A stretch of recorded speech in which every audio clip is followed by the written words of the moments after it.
Good morning, नमस्कार मित्रांनो. आवाज आहे की नाही?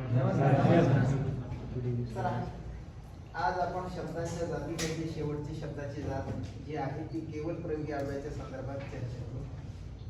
शब्दांच्या 8 जाती आहेत, त्याच्यामध्ये ही शब्दांची शेवटची जात आहे केवल प्रयोगी अव्यय. केवल प्रयोगी अव्ययाचा वापर नेमका कुठे केला जातो, कसा केला जातो, त्या संदर्भात आज आपण नेमकेपणाने चर्चा करू. केवल प्रयोगी अव्यय म्हणजे काय, तर केवल प्रयोगाची व्याख्या अशी सांगते, त्या व्याख्येप्रमाणे आपण केवल प्रयोगी अव्यय समजून घेण्याचा प्रयत्न करू. मनातील उत्कट भावनांचा उत्स्फूर्त आविष्कार करणाऱ्या शब्दाला आपल्याला केवल प्रयोगी अव्यय असं म्हणायचं आहे. मनातील उत्कट ज्या भावना आहेत त्या उत्कट भावनांचा उत्स्फूर्तपणे आविष्कार करणारा जो शब्द असतो त्याला आपल्याला केवल प्रयोगी अव्यय असं म्हणायचं आहे.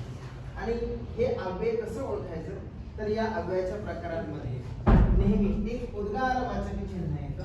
उद्गारवाचक चिन्ह वाक्यामध्ये आलं की समजून घ्यायचं की कोणती तरी मनातील एक भावना व्यक्त करण्यासाठी आपण या अव्ययाचा वापर करत असतो. आपल्या जीवनामध्ये अशी एखादी सहज घटना घडते आणि आपण त्या घटनेला सहज जे प्रत्युत्तर देतो ते प्रत्युत्तर देणं म्हणजेच आपल्या मनातील उत्कट भावना व्यक्त करणं, त्याला केवल प्रयोगी अव्यय असं म्हणतात. समजा आपण रस्त्यानं चाललो आणि रस्त्यानं जात असताना आपल्या पायाच्या बोटाला ठेच लागते आणि ठेच लागल्याच्या नंतर आपल्या मनातून जो उत्स्फूर्त आविष्कार बाहेर पडतो, आई बापरे, हे जे व्यक्त होणं आहे या व्यक्त होण्याला केवल प्रयोगी अव्यय असं म्हणतात. आणि केवल प्रयोगी अव्ययामध्ये अशा कोणकोणत्या भावना आहेत, इमोशन्स आहेत की ज्या आपण रिॲक्ट होतो, उत्स्फूर्तपणे व्यक्त होतो, त्याच्यामध्ये या गोष्टी तुम्हाला दिसेल की जे आपण केवल प्रयोगी अव्ययामध्ये व्यक्त करताना दिसतो. हर्ष म्हणजे आनंद, आपल्याला आनंद झाला की आनंदाच्या भरामध्ये आपण बऱ्याच गोष्टी व्यक्त करत असतो. खेद, एखाद्या व्यक्तीविषयी आपल्याला तिरस्कार असेल तर आपण तिरस्काराची भूमिका व्यक्त करत असतो. खेद असेल, दुःख असेल, तिरस्कार असेल, संमती दर्शवणं असेल, होकार दर्शवणं असेल, नकार दर्शवणं असेल किंवा मौन धारण करायला सांगणं असेल, या गोष्टीसाठी आपण वाक्यामध्ये नेहमी केवल प्रयोगी अव्ययाचा वापर करतो. आता केवल प्रयोगी अव्ययाचे मी उदाहरण तुमच्या समोर देतो. ते उदाहरण बघा की आपण केवल प्रयोगी कसं वापरत असतो. बापरे, पुढे आपण थोडंसं पोच घेतो, नंतर एक उद्गारवाचक चिन्ह येतं, किती मोठा साप आहे. म्हणजे आपण एखाद्या वेळेस उत्स्फूर्त बोलत असतो, अचानक साप आपल्याला दिसतो. साप की आपण ठरवून बघत नाही, आपण रस्त्याने जात असताना आपल्याला सहज दिसलं की आपण बापरे म्हणून थांबतो जागेवरती, धसका घेतो म्हणून बापरे किती मोठा साप.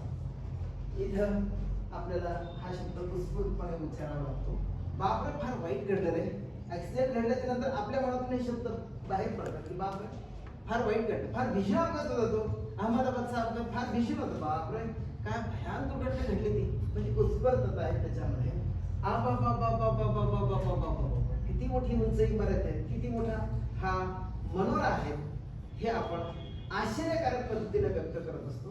म्हणून केवल प्रयोगी अव्ययामध्ये हाय हाय हाय हाय हाय आई ग आई ग आई, देवा रे देवा रे देवा रे, बापरे बापरे बापरे, खूप त्रास होतोय, म्हणून हे केवल प्रयोगी अव्यय आहे.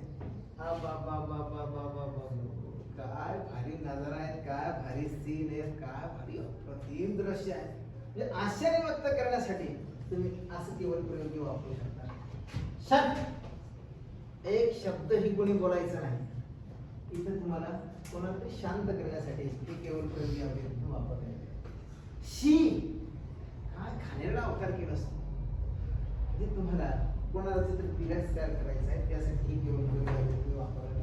चुप, शांत बस, एक शब्दही बोलू नकोस, मौन दर्शक, कोणातरी मौन धारण करायला लावायचं.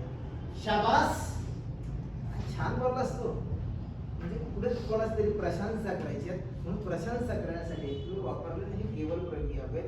आणि या प्रत्येक वाक्यांमध्ये एक पॉज घेण्यासाठी कुठेतरी टळ येईल, त्याच्यानंतर एक उद्गारवाचक चिन्ह येईल, आणि असं उद्गारवाचक चिन्ह वाक्यामध्ये आलं आणि कोणती तरी कधी भावना आली, मग ती हर्षाची असेल, खेदाची असेल, दुःखाची असेल, तिरस्काराची असेल, संमतीची असेल, मौनची असेल, होकार नकार दर्शवण्यासाठी आली असेल, तर त्याला तुम्हाला केवल प्रयोगी अव्यय असं म्हणायचं.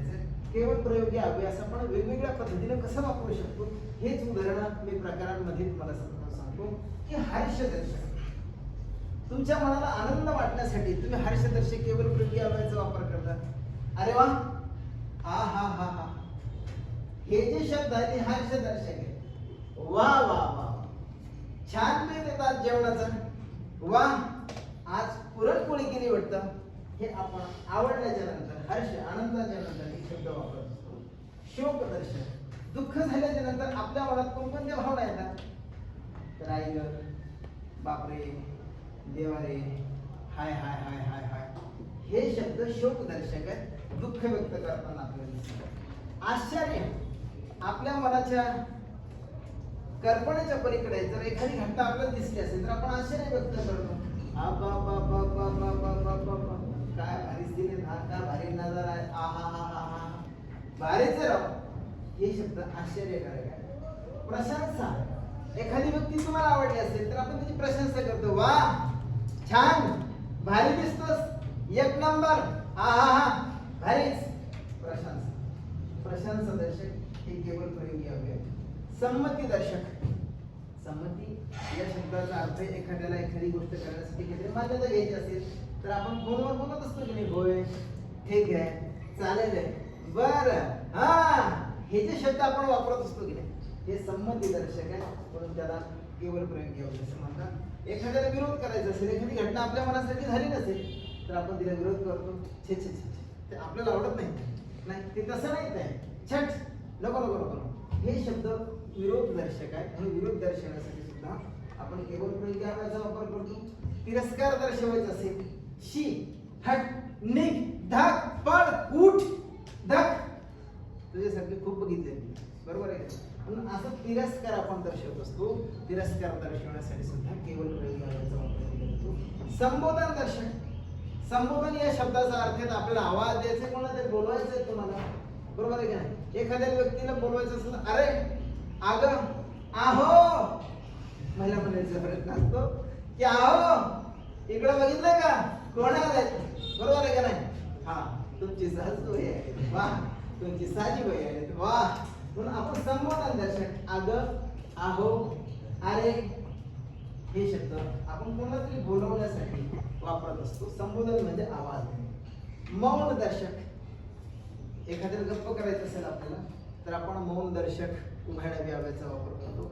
गप, एक शब्दही बोलू नको, शांत बस, नेहमी वर्गामध्ये आळस देत असतोस, शांत बस, गप बस, चुप बस, हे शब्द आपले केवळ प्रयोगी अव्ययांमधले आहेत. असे शब्दांच्या जातीमध्ये 8 प्रकार आहेत. नाम, सर्वनाम, विशेषण, क्रियापद, क्रियाविशेषण, शब्दयोगी, उभयान्वयी आणि केवळ प्रयोगी. अशा एकूण शब्दांच्या जाती किती आहेत? 8. आणि त्या 8 या शब्दाच्या जातीमध्ये ही कोणती शब्दाची जात होती? केवळ प्रयोगी. आणि शेवटची असणारी शब्दाची जाती या ठिकाणी संपली. यानंतर पुढचा टॉपिक आपण उद्याला शिकू.